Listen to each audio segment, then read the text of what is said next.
It's Monday, February 9. I'm Rob. I'm Will. And you're with us here at Political Lunch. Welcome back to Political Lunch. It's Monday, and it's the third full week of the Obama presidency. So we start the week with a look at the developments in the economic stimulus efforts currently underway. When we left you on Friday, the Senate was debating the $800 billion stimulus bill that had passed the House earlier in the week along strict party lines.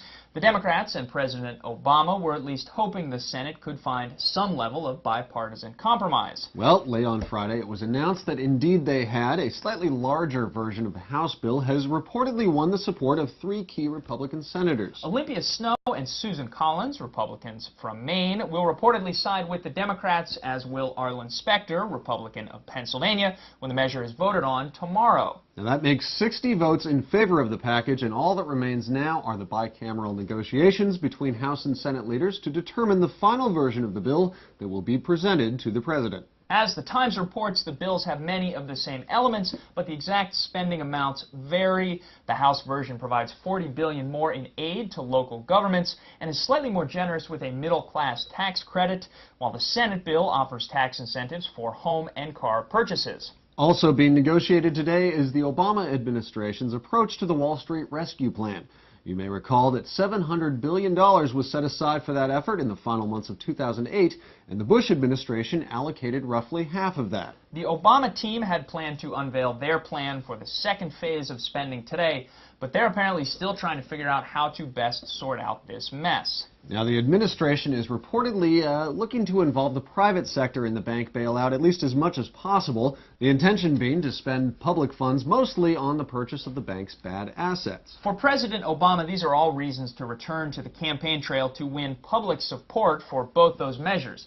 He's conceded that the economic stimulus debate was not as bipartisan as he'd hoped, and now he's trying to win back whatever public goodwill he may have lost. The danger, of course, is that the economic stimulus package will have little or no apparent effect. Republicans will then use that as a campaign hatchet in congressional elections, which are now, believe it or not, already underway. So Obama travels today to Elkhart, Indiana, and then Fort Myers, Florida, to build public support for the efforts and also to pressure congressional leaders to keep what he sees as critical elements in the bill as they begin final negotiations. Then tonight at 8 Eastern, Obama will hold his first televised press conference, all in all, hoping to change Beltway opinion by influencing voters. A new Gallup poll offers evidence that this may be the best approach. 67% of the public approve of the president's performance on the issue of economic stimulus, while just 31% approve of congressional Republicans' performance on that same subject. In other political news, the new chairman of the RNC made his television debut over the weekend,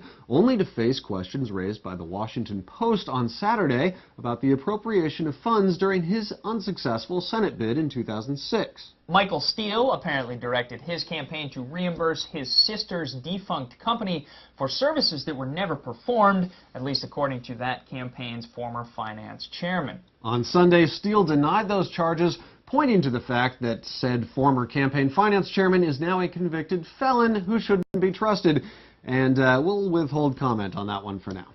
And finally today, Vice President Joe Biden is back in Washington after his big trip abroad to the annual International Security Conference in Munich, where he announced major changes in U.S. foreign policy.